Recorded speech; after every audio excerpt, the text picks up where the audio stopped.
હવે મેથ્સના અનંત શિખરોને કરી શકશો તમે સર, કારણ કે તમારી સાથે છે Ashish sir. Welcome to this amazing platform એવીઝ Anantyam maths where together which has excellence in math towards infinity. Yes, कैसे हो बच्चों? बाइनोमियल थ्योरम का सेशन 1 आपने कर लिया होगा. मोस्ट रिपीटेड पीवाईक्यूज अब आप बहुत ही आसानी से सॉल्व कर सकते हैं.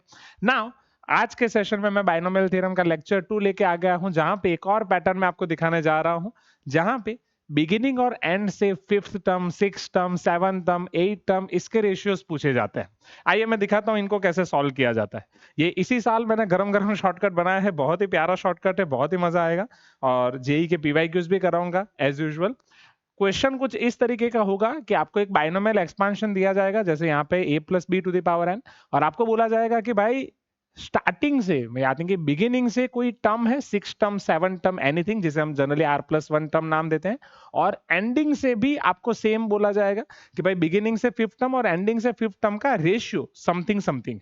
हम जनरली वहां पे स्टार्टिंग से r प्लस वन टर्म की फॉर्मूला, एंड से r प्लस वन टर्म की फॉर्मूला रखते हैं और फिर सिंप्लीफाई करते हैं. वो वक्त भी हम बचा सकते हैं by applying directly this shortcut. Required ratio मतलब कि r प्लस वन टर्म का बिगिनिंग और एंड से रेशियो आपका होता है a by B to the power n minus to.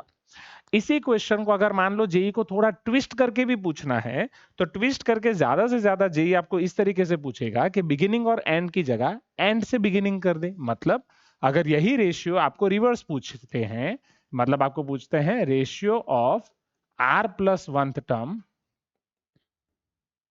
From ending to beginning, मतलब कि रिवर्स रेशियो पूछ रहे हैं, तो रिवर्स रेशियो आपका हो जाएगा b by A to the power n minus two are.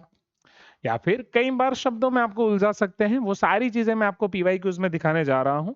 Late me show you this question. April 2025 का क्वेश्चन है बच्चों, देखो इसे. In the expansion of a plus B to the power n, if the ratio of 15th term from the beginning to the 15th term from the end is 1 by 6, then you need to find value of nc3. मतलब जाहिर सी बात है कि पहले आपको यहाँ पे n की वैल्यू निकालनी होगी.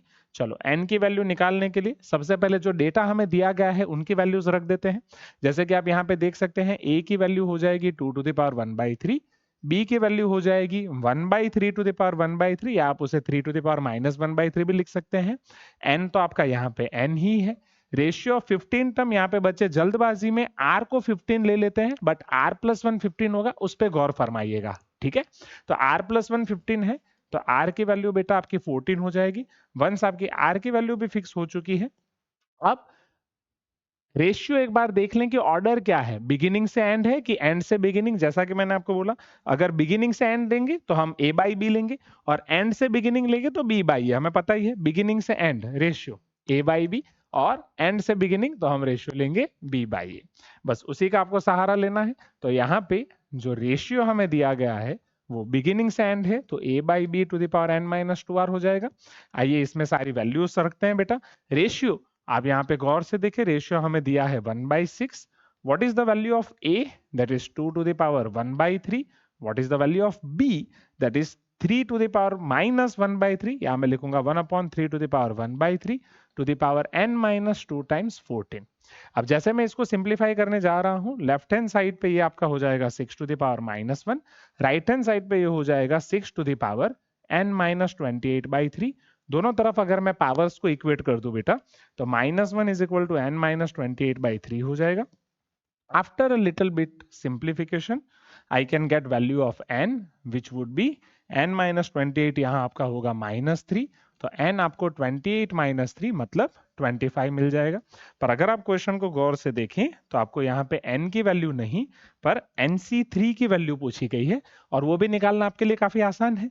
nc3 आपका होता है 25c3, यस और no. And what is 25c3? 25 से 3 कदम पीछे जाएंगे और नीचे रख देंगे 3 फैक्टोरियल. 3 फैक्टोरियल 6 होता है. 6 4s are 24, 25 4s are 100, so your answer will become 2300. आप देख सकते हैं आपका क्वेश्चन कितनी आसानी से सॉल्व हो गया. Is this clear students? मतलब आप क्वेश्चंस को बहुत ही आसानी से सॉल्व कर सकते हैं अगर आपको ये लॉजिक पता है.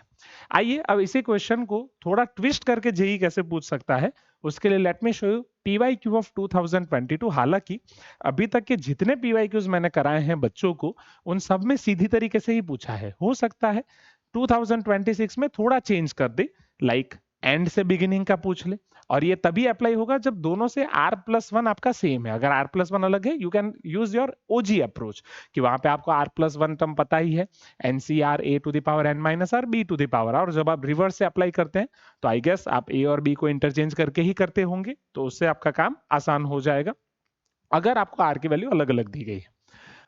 Let us see this question of 2022। अगर आप इस क्वेश्चन को गौर से देखें तो you have been given the ratio of fifth term from beginning to the fifth term from the end. अब fifth term from beginning and end मतलब same beginning and end बोला है, तो यहीं से आपके दिमाग में a बाई बी आ जाएगा, और सिंस फिफ्थ टर्म की बात की है तो कहना इसे r+1 की वैल्यू फिफ्थ मतलब 5 हो जाएगी, तो यहां से आपका r 4 हो जाएगा बेटा। वंस आपका R 4 क्लियर है, अब ये बाइनोमियल एक्सपेंशन में a की value 2 to the power 1/4, b to the power 1/3 to the power 1/4 है। अगेन n यहाँ पे अननोन है, n ही है। अब देखिए यहाँ पे क्वेश्चन किस तरीके से ट्विस्ट करके पूछे जा सकते हैं। यहाँ पे आपको बोला है increasing power of 1/3 to the power 1/4।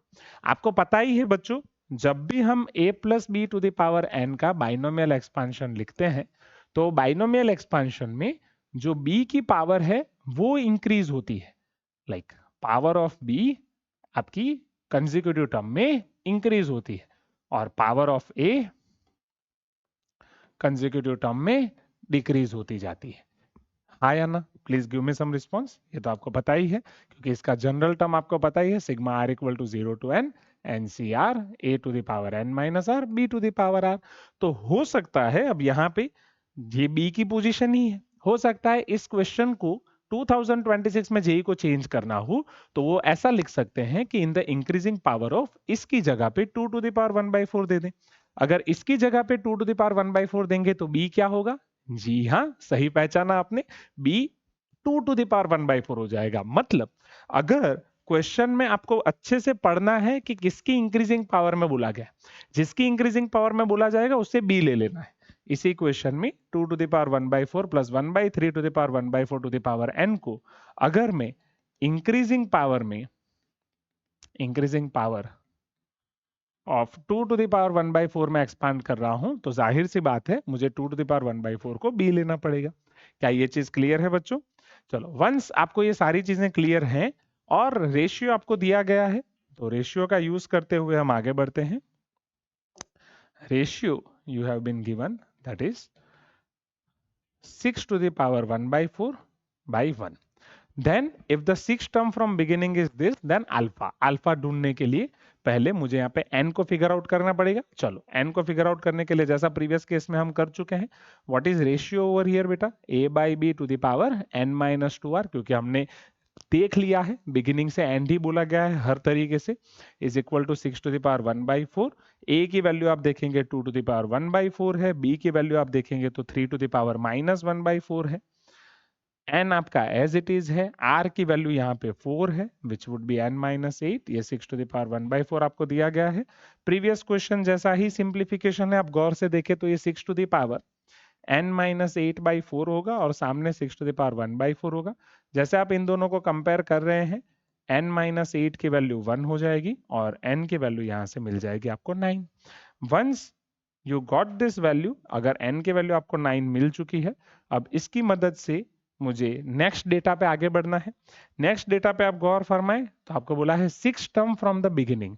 अब 6 टर्म फ्रॉम बिगिनिंग मतलब मुझे r की वैल्यू 5 लेनी है, तो 6 टर्म फ्रॉम बिगिनिंग के लिए मैं r की वैल्यू 5 और n की वैल्यू 9 अगर सब्स्टिट्यूट करूं तो ये हो जाएगा 9c5 a to the power which is 2 to the power 1/4 to the power n minus r which is nothing but 4 into b to the power, what is b? 1/3 to the power 1/4 to the power r, that is 5. Hope this is clear to you.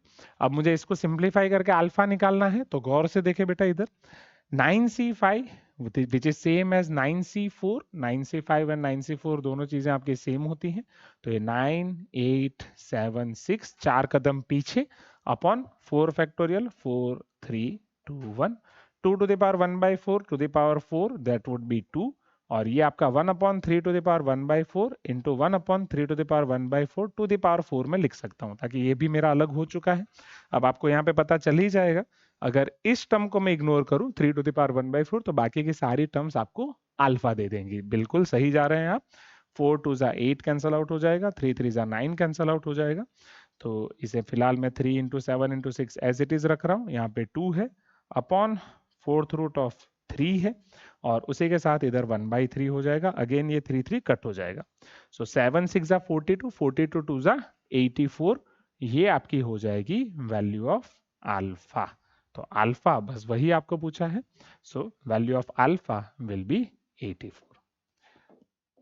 तो बताइए कैसा लगा बच्चों आपको ये shortcut? क्या ये shortcut आपको पसंद आया? Please give your answer in comment box, and इसी तरीके से अच्छे से तैयारी करते रहें। मिलते हैं नेक्स्ट सेशन में एक और शॉर्टकट के साथ। Till then, bye everyone.